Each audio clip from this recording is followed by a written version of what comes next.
పొనుగుపాడు గ్రామంలో ఉన్నాము ఇప్పుడు. ఈ పొనుగుపాడు గ్రామంలో ఒక చర్చి గోడ కూలగొట్టారు అన్న విషయం తెలిసి ఇక్కడికి రావడం జరిగింది. ఇక్కడికి వచ్చి చూశాను. ఈ పొనుగుపాడు తాడికొండ నియోజకవర్గంలో ఉంది. పార్లమెంట్ వచ్చి గుంటూరు నియోజకవర్గం, గుంటూరు. ఇక్కడికి వచ్చి అంటే ఫిరంగపురం మండలంలోకి వస్తుంది ఈ పొనుగుపాడు. గుంటూరుకి యువతల సైడ్ ఉంది, అవతల కూడా మన ఈ కాన్స్టిట్యున్సీ ఉంది తాడికొండ. కాకపోతే ఈ పొనుగుపాడులో ఇక్కడికి వచ్చి చూసిన తర్వాత తెలుగుదేశం ప్రభుత్వం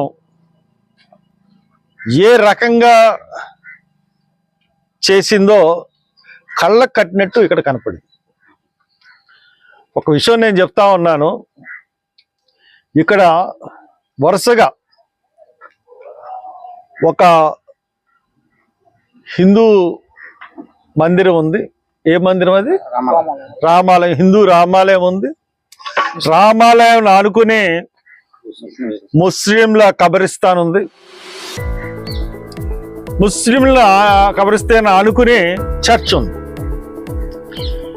ఎప్పుడో బ్రిటిష్ కాలంలో హిందూ దేవాలయంకి 20 సెంట్లు ఇవ్వడం జరిగింది.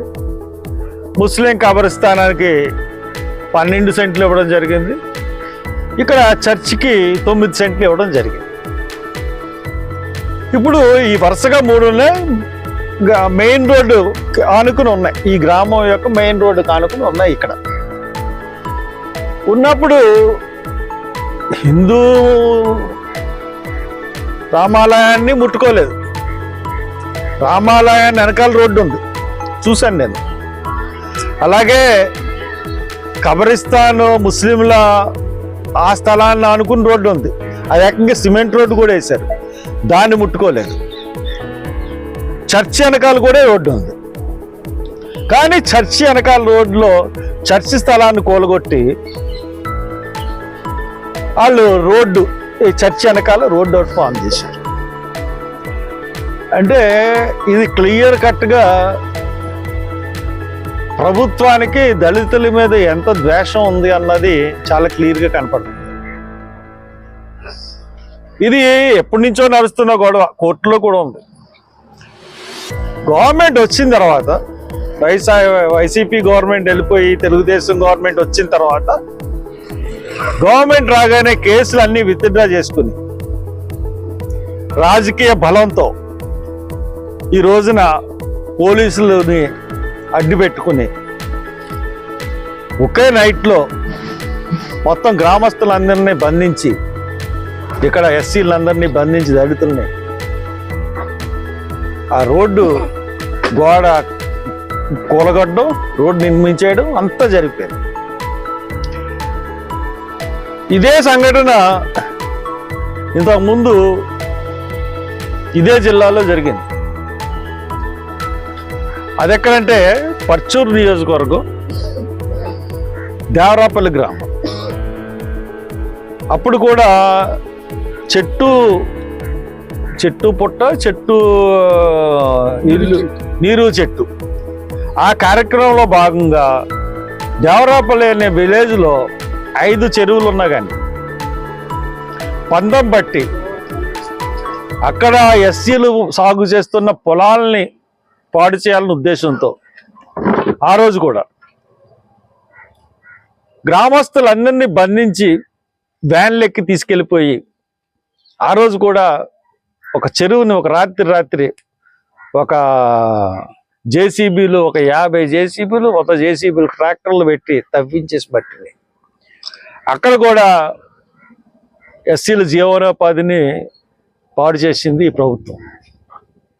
ఈ రెండు ఇన్సిడెంట్లు కూడా తెలుగుదేశం ప్రభుత్వంలోనే జరిగాయి. మరి ఎందుకు మీకు ఎస్సీలు ఓట్లు వేస్తారు మిస్టర్ చంద్రబాబు నాయుడు గారు? అన్నిటికన్నా దారుణం ఏంటంటే, ఎస్సీల మీద వైసీపీ గవర్నమెంట్లో చేమ చిట్టుకుమంటే అసలు రోజంతా ప్రభుత్వాన్ని హెచ్చరిస్తున్నాను. ఇమీడియట్గా ఈ పేద ప్రజల్ని ఈ యొక్క కట్టి ఉన్నటువంటి దేవాలయం యొక్క గోడని తిరిగి నిర్మించి వాళ్ళకి అంతకుముందు ప్రభుత్వం ఇచ్చిన స్థలాన్ని తిరిగి స్వాధీనపరచవలసిందిగా ప్రభుత్వాన్ని కోరుతా ఉన్నాను. లేదంటే మీరు అక్కడ రోడ్డు వేయలేరు. మీరు ఎందుకైతే రోడ్డుకి నిర్దేశించారో మీరు రోడ్డు వేసి వెళ్తే మరుసటి రోజునే ఆ రోడ్డుని పాడు చేసేస్తాం మేము. ఎవరు పాడు చేస్తున్నారో తెలీదు, అలాగుంటుంది. కాబట్టి ఇది బెదిరింపు అనుకోండి, కవ్వింపు అనుకోండి, ఏమన్నా అనుకోండి, మీరు కానీ తిరిగి మామూలుగా ఆ ప్రభుత్వ స్థలాన్ని యాజ్ ఇట్ ఈజ్ ఇంత స్థాయిలో ఉందో అప్పగించమని కోరుతూ సెలవు తీసుకుంటున్నాను.